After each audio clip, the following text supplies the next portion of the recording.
Muchas gracias, Manuel. Gracias a todos. Un feliz día. Gracias por el espacio que nos dedican. En efecto, junto con mi compañero Nicolás Gómez, quien es nuestro ingeniero de soluciones regional, queremos abordar un tema que cada vez toma mucha más relevancia en el contexto regional y específicamente en el contexto peruano. Voy a hacer una breve introducción de la connotación del por qué sentimos que es de altísimo valor entregar este mensaje hacia ustedes, estimados afiliados a la federación. Todos sabemos que el ejercicio de entregar servicios a través de canales transaccionales se vuelve un puntal de ventaja competitiva para sus organizaciones. Y esa competitividad está íntimamente ligada al ofrecimiento de nuevos tipos de servicios a través de los canales electrónicos. Esos nuevos tipos de servicios tienen como objetivo, en principio, pues emular la experiencia de los clientes en el plano presencial, que fue a lo que nos condujo esta pandemia, o la pandemia que recién vivimos. Y en nombre de esa circunstancia, las compañías tuvieron que abordar nuevos frentes de intercambio de información a través de sus canales. Lo que antes era una simple consulta, una simple transferencia, ahora se está volviendo el mecanismo para ejecutar muchos procesos que nacen siendo desmaterializados, ¿verdad? Y ese ejercicio de dar experiencias más completas hacia sus clientes está haciendo que las compañías integren más servicios por medio de el ofrecimiento de funcionalidades que comprenden la operatividad de servicios tecnológicos propios, sistemas propios como sistemas ajenos. Y esto de por medio tiene una alta exposición en materia de utilización de APIs y sobre todo en materia de protección a nuevos tipos de ataques que tienen como objetivo deteriorar ya no el funcionamiento de un simple portal transaccional, que ya ni siquiera es simple, ya es complejo, sino deteriorar la operación de todo un negocio. ¿Por qué? Porque afecta su rentabilidad, porque atenta directamente contra temas de fraude, afecta su reputación porque genera una mala experiencia en los usuarios. ¿Ok? Julio, disculpa, ¿podrías compartir tu presentación, por favor? Sí, con mucho gusto. Yo solamente voy a compartir una única lámina antes de darle paso a Nicolás. Y la lámina es esta, muy sencilla. Esto que están viendo es algo que pasa actualmente en su mercado, en su territorio. Esto no es más que un screenshot de un catálogo que va rodando por ahí por WhatsApp. Si ustedes lo leen, se van a dar cuenta del impacto que tiene esto, de la seriedad que tiene el hecho de afrontar la necesidad de combatir el fraude y de cerrar todos los frentes de trabajo que se abrieron a la hora de integrar servicios tecnológicos más avanzados para entregarle una mayor o una mejor experiencia al cliente a través del canal transaccional. Si ustedes ven la última línea de este screenshot, van a encontrar empresas muy prestantes del mercado peruano. Pero aparte de hacerlo con nombres propios, lo que quiero poner como condimento es el costo que implica hacer un simple ataque que puede tener un altísimo impacto a la rentabilidad de un negocio, a su imagen corporativa. $200 en promedio cuesta hacer un ataque que perfectamente puede retornar rentabilidades infinitas. Este es el contexto en el que sentimos que ofrecer una solución a problemas de protección de APIs entorno, y generar un entorno de seguridad alrededor de DevSecOps tiene mucho sentido para cubrir este nuevo frente de trabajo. Nico, a partir de este condicionamiento te agradezco tu explicación. Gracias a todos por su atención y estamos atentos a responder cualquier consulta. Hola Julio, muchas gracias. Nada, una de las cosas que queríamos nosotros agregar a esta charla que estamos todos teniendo hoy de SecOps era enfocado hacia qué tipo eh, no tanto vulnerabilidades, qué retos nos trae a nosotros como equipos de seguridad este tipo de desarrollos. ¿Vale? Como lo decía Julio, no es novedad para ninguno de nosotros que el DevOps se convirtió en algo importantísimo dentro de nuestras organizaciones, que la customización de aplicaciones, llegar a cada vez más usuarios con aplicaciones, se volvió algo importantísimo. La pandemia nos enseñó a muchos de los usuarios que normalmente no aceptaban un modelo digital, que es un modelo interesante, que es un modelo que se adapta a cualquier tipo de usuario, a cualquier tipo de edad, y nos está forzando a acelerar cada vez más estos modelos de desarrollo. ¿Vale? Nosotros quisiéramos ver lo que queremos hacer en estos 30 minutos, 35 minutos, es darle una mirada a este DevSecOps desde las diferentes alternativas que hay. Seguramente en algunas de las charlas que han dado han hablado mucho del Shift Left, de la importancia de desarrollar seguro, pero nosotros queremos plantear algunos retos que hay dentro de estos esquemas, dentro de estos frameworks, ¿ok? Que nos llevan a enfocarnos en un par de puntos y el más importante, y es a considerar la seguridad de un DevOps siempre como una plataforma, no como una única solución mágica que pueda solucionar o un único framework, sino como una plataforma que me proteja en diferentes capas. ¿Vale?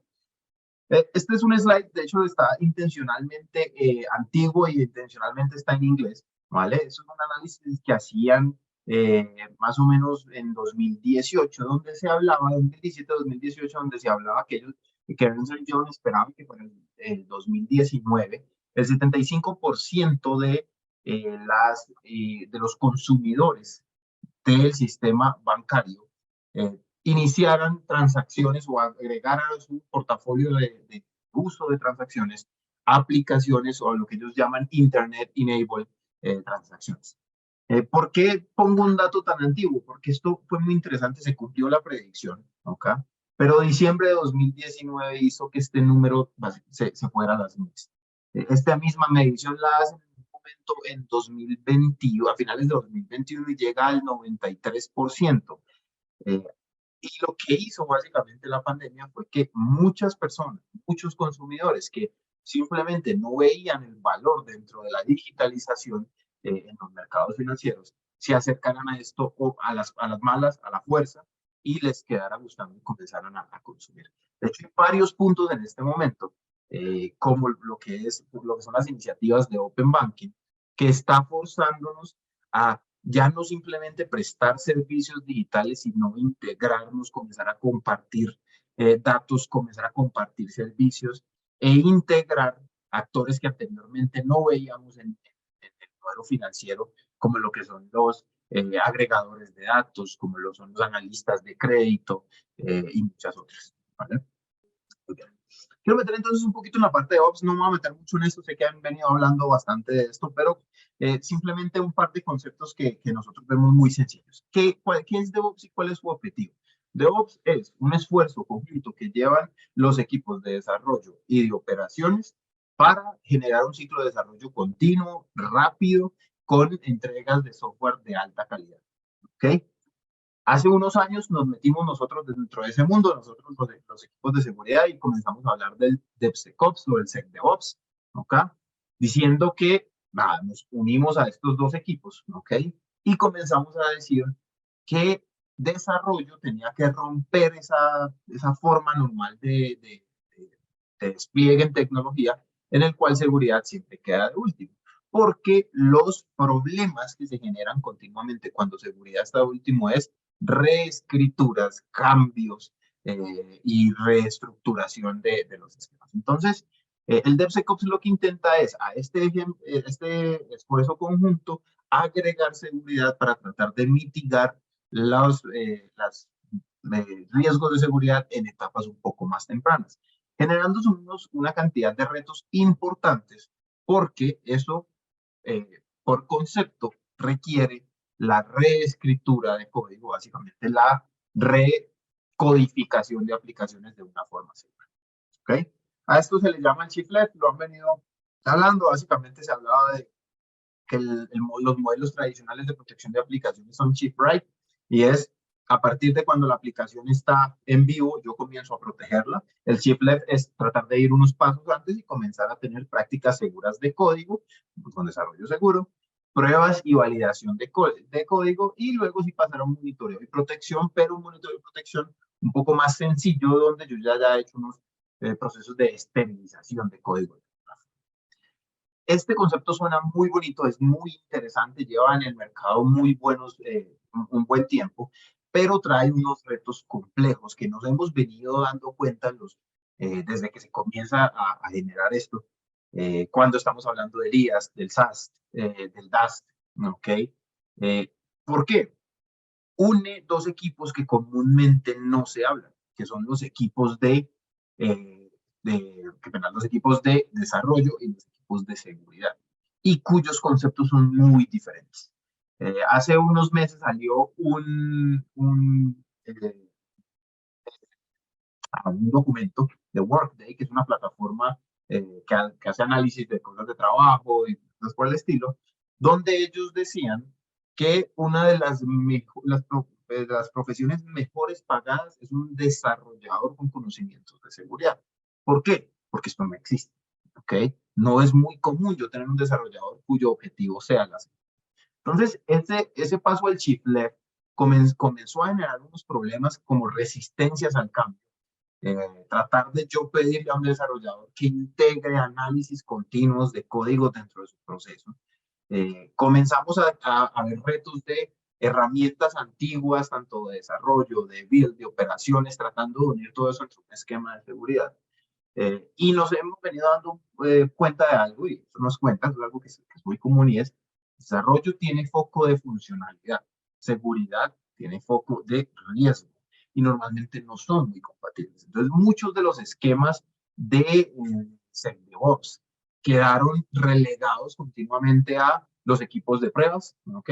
Y a tratar de salir con el mejor escenario posible para que yo tuviera la menor cantidad de riesgo, pero no entrar a generar tanta fricción dentro de los modelos de DevOps. Lastimosamente, seguridad casi siempre nos ve como eso, una piedra en el zapato, que no deja salir a producción. Y bueno, otro de esos retos, creo yo, uno de los más complejos para cuando me acerco al modelo del chip left, ¿ok? Es que la mayoría del código que nosotros estamos desplegando dentro de nuestras aplicaciones no es nuestro, ¿ok? Esto es un análisis que hacen un par de plataformas, Vera, Codeosra, ¿ok? Del porcentaje de código open source que se usa hoy dentro de nuestras aplicaciones, entendiendo eso, cosas como código open source, librerías, e inclusive, y ahí entra un pedacito más complejo, es las APIs que comienzo yo a consumir de terceros, ¿ok? Entonces, en este modelo de desarrollo seguro, comienzo yo casi que a reducir el scope, porque la API que estoy consultando, que hace parte de lo que yo estoy usando dentro de mi plataforma, no es mío, es de un tercero, es de un servicio, ¿ok? No tengo ningún control sobre cómo se está construyendo, ¿vale?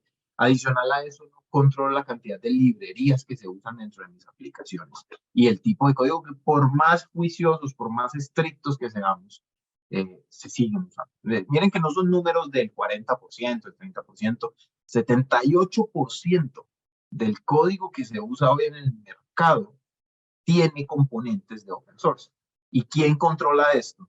Es muy difícil de identificar. En muchas de estas librerías, en las APIs ya vemos un problema gigante, y están por fuera. Yo no tengo forma de accederlas porque ni siquiera tengo un ejecutable, nada de eso. Pero cuando también hablo del open source, muchas de estas librerías no vienen para que yo las modifiquen. Esto no es código para que yo lo mueva. Esto es bytecode. Estos son ejecutables, ¿ok? Que hacen muy complejo este análisis. Y limitarme a yo simplemente tener un modelo de pensamiento de shift left es un poco complejo. Nuestro pensamiento acá, como uno de las fábricas que más tiempo lleva protegiendo aplicaciones en el mercado, de hecho venimos siendo líderes en este mercado alrededor de unos 20 años, es un pensamiento de plataforma, ¿ok? Plataforma que me permita proteger varios vectores de ataques, sin olvidarme, claro, de las chiflas, que es muy importante, ¿ok? Pero permitiendo que el DevSecOps se integre a la organización sin generar tanta fricción. Y nosotros esto lo vemos en 3 retos importantes, no son los únicos, son los en los que nosotros trabajamos, claro. Pero son los que manejan o guían nuestra estrategia, ¿vale? Primero, aplicaciones, que son la razón de ser de lo que estamos normalmente aquí, que son los que nos permiten ir a presentar servicios a nuestros usuarios, ¿ok? En donde lo que continuamente vemos son estrategias de protección mucho más enfocadas en los perímetros reales de esas aplicaciones, cosas como anti-DOS, WAF, anti-bots y CDNs, y cada vez se integran más en las estrategias de protección de aplicaciones. Hace 5 años, cuando uno le hablaban de protección de aplicaciones, hablaba de WAF. Ahora el WAF es un pedacito. Ahora tenemos que hablar de DOS, tenemos que hablar de bots, tenemos que hablar de ataques a la cadena de suministro, tenemos que hablar de ataques dentro del client-side en específico. Y cosas por el estilo. Entonces, es uno de los drivers iniciales de nuestra estrategia, ¿vale? El segundo y uno de los más retadores, y de hecho nos vamos a concentrar ahorita en los próximos minutos, es la parte de APIs, que si bien nos ha permitido crecer a un nivel casi que sin límite, ¿ok? Estaba haciendo que nuestra forma de trabajo en seguridad se vuelva cada vez más compleja. El objetivo de la API desde que inicia es poder compartir data fácilmente, inicialmente dentro de mis propios sistemas, pero con pensamientos y con frameworks como el Open Banking, que es un framework que viene generado desde Europa y que cada vez se acerca más a nosotros. Estamos exponiendo cada vez más APIs hacia adelante. Antes hablábamos de microservicios, ahorita hablamos de APIs para compartir información, para obtener información. Las APIs tienen unos retos que vamos a ver ahora, pero que se resumen en ¿qué? Primero, se desarrollan extremadamente rápido. Segundo, están hechas, casi que su pensamiento es en contra de la seguridad, porque están hechas para compartir y están hechas para exponer, ¿vale? Y aquí entonces nosotros nos enfocamos en descubrimiento, inventario, protección y verificación, que lo vamos a ver. Y por último, uno de los conceptos que más ha venido ayudando a los ambientes de DevSecOps, de DevOps con seguridad, ¿ok? Y es tratar de unir a ese pensamiento de desarrollar seguro, ¿cierto? Una capa de autoprotección de las aplicaciones que me permita entender que ninguna estrategia de seguridad es perfecta.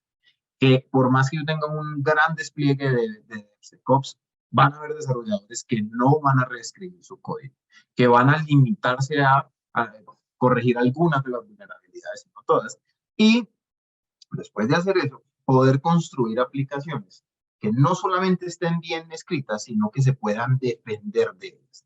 Y esto normalmente se conoce como el RAS. Ahora lo mencionaba, se habla de esto, que es Runtime Application Self-Protection, y es que la misma aplicación pueda defenderse desde su core sin depender de qué tan bien escrita o qué tan mal escrita está, y sin depender únicamente de los controles perimetrales que ¿vale? Muy bien. Esto es entonces lo que nosotros proponemos en términos de protección de aplicaciones, y no existe un modelo perfecto, ¿ok? Lo que tenemos que hacer es crear plataformas. Tratar de trabajar tanto con el Shift Right como con el Shift Left. Nosotros lo llamamos moverse hacia la izquierda de la manera correcta. En inglés es un juego de palabras que dice Shift Left the right way. ¿Okay?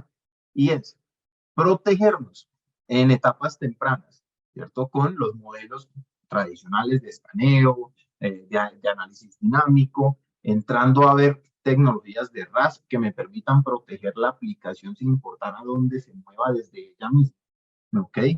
Y complementarlo con las estrategias que han probado ser estrategias bastante efectivas en términos de protección a nivel de flujo. Desde cosas como el WAF o el Web Application Firewall, la protección de APIs específica para APIs, la protección contra ataques como los que mostraba Julio ahorita dentro de ese chat, que fue un chat que nos golpeó duro a todos hace unos meses. La protección contra los ataques automatizados que hacen que se haya democratizado casi los ataques. ¿Okay?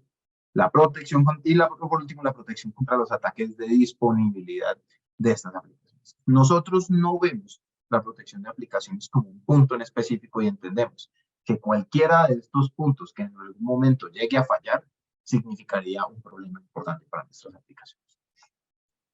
Muy bien.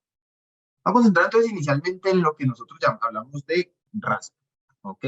¿Y por qué concentro en RASP y normalmente se ve de último aquí dentro de la estrategia? Porque el RASP entra a modificar la forma en la que estamos pensando el DevSecOps, ¿ok? Y comienza no simplemente a llevar conceptos de buena escritura de aplicaciones, sino también a entender que van a haber fallos, que van a cometerse errores y que es la misma aplicación la que tiene que comenzar a defenderse. PCI, de hecho, en un capítulo específico que tiene para los desarrolladores de aplicaciones transaccionales, no para la banca, sino para el que desarrolla la aplicación, creo que es el PCI FSS o algo así, no me acuerdo muy bien el nombre. Tiene un título que está haciendo que mucha gente que repiense la forma de proteger, y es: la aplicación tiene que tener capacidades de defensa automática, de defensa autónoma, sin requerir a terceros. ¿Okay? Esto se lo piden a ellos. ¿Por qué? Porque normalmente un desarrollador, por ejemplo, aplicaciones de core bancario, no va a estar en su día a día defendiéndolo, básicamente va a distribuir el código en diferentes organizaciones. Entonces les pide su organización, tiene que saber también, su aplicación tiene que saber defenderse. Y ese es el valor, y esa es la razón de ser de un RASP. Un RASP es una solución que permite que la aplicación se proteja desde su propio runtime, desde su propio ambiente.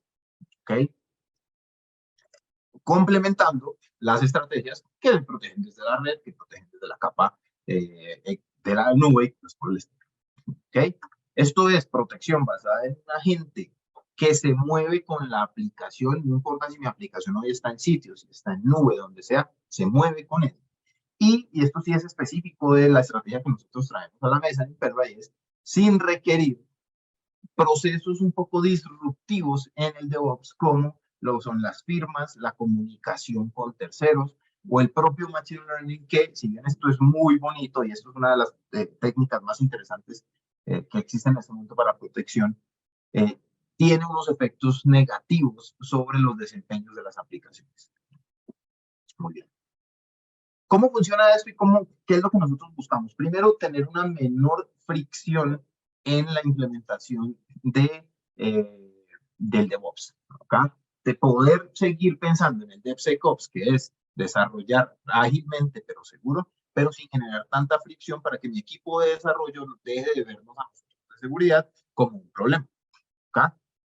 Muy bien, lo primero es entonces, esto es una solución que está basada en los mismos, y ahorita les muestro un poquito de arquitectura, pero en la misma concepción de la aplicación, en la misma instrumentación del bytecode, razón por la cual cuando una aplicación se va a ejecutar, ¿okay? Ya internamente tiene sus medidas de protección sin importar dónde se ejecute. Eso nos ayuda a que no requiramos hacer cambios ni reescrituras en el código y disminuir la cantidad de reescrituras de código que se están generando en el proceso, por ejemplo, de análisis de código estático. ¿Okay? Asegurando no solamente los componentes que desarrolló mi equipo, sino los componentes que ese equipo agregó dentro de la plataforma de terceros. ¿Okay? Y analizando todas las conexiones que se dan hacia una aplicación, sin importar si son de entrada, de salida a la base de datos o de salida hacia las APIs de terceros. ¿Sí? Solo algo en general, más o menos esto cómo funciona. Normalmente, los procesos de Shift Left, de análisis de código, trabajan a este nivel, ¿okay? En el cual yo estoy analizando código fuente o estoy analizando bytecode. Nosotros lo que hacemos es que dejamos que estos procesos se ejecuten, y cuando ya se va a hacer algo que se llama la instrumentación del bytecode, que es usar ya el código para que salga a compilarse dentro de las máquinas virtuales de Java, por ejemplo, o el runtime, se ejecuten con perl. Entonces piensen que es como si yo le hubiera puesto un gusanito a la aplicación, pero un gusano bueno, en el cual cuando la aplicación se va a ejecutar, entra protegida desde el momento cero sin importar dónde la vaya yo a desplegar. ¿Okay? Muy bien. Y el otro punto para el que quiero usar estos últimos 15 minutos, creo que tengo 15 minutos, es la parte de APIs. ¿Okay? Que tiene mucho que ver. Entonces, si yo protejo mi aplicación, desde adentro soluciono uno de los grandes problemas, y es la parte de qué tan bien o mal estoy desarrollando esa aplicación, y adicional a eso, qué tanto código de terceros estoy usando dentro de mi desarrollo.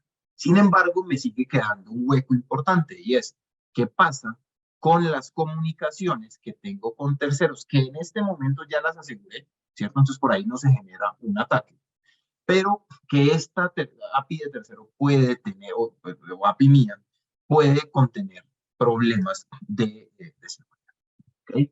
Y es donde nosotros complementamos toda nuestra estrategia de protección de aplicaciones, mirándolo, dando un paso hacia atrás, no tanto desde la parte de protección directamente y de bloqueo, sino más desde la parte de entendimiento. Las APIs tienen un gran problema, por acá creo que lo tengo, pero tienen varios problemas, pero uno de los problemas más complejos de las APIs es que son cambiantes, son tan fáciles de cambiar, tan interesantes, y tan granulares que le permiten al desarrollador hacer cambios rápidamente, agregar funcionalidades sin modificar el resto de su software, ¿ok? Haciendo que cambien, se agreguen, queden deprecadas rápidamente en un modelo de aceleración de DevOps, ¿ok? ¿Qué retos vemos nosotros cuando estamos hablando de protección de APIs? Primero, la falta de visibilidad que existe sobre las APIs que están haciendo, ¿ok? Segundo, el inventario casi que inexistente sobre esas APIs. Recuerden que las APIs son métodos de acceso a información directa para que otros usuarios o otras aplicaciones los consuman.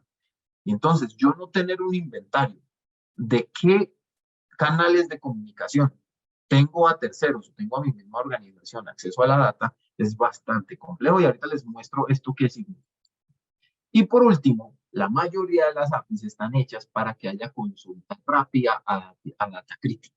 En el Open Banking, por ejemplo, las APIs tienen como funcionalidad principal compartir data para que se hagan análisis, para que se den transacciones, para que se generen pagos, y es data crítica, ¿ok?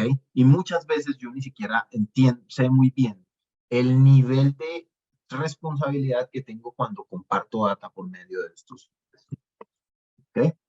Este creo que es mi slide favorito de esta parte de la charla, y es lo que llamamos el snapshot del problema.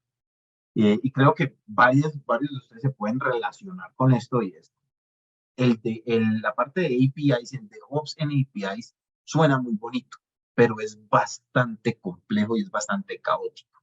Esto, de hecho, es la autorización de un cliente que nos permitió presentar el esquema de una entidad financiera pequeña en algún lugar de Estados Unidos, ¿ok?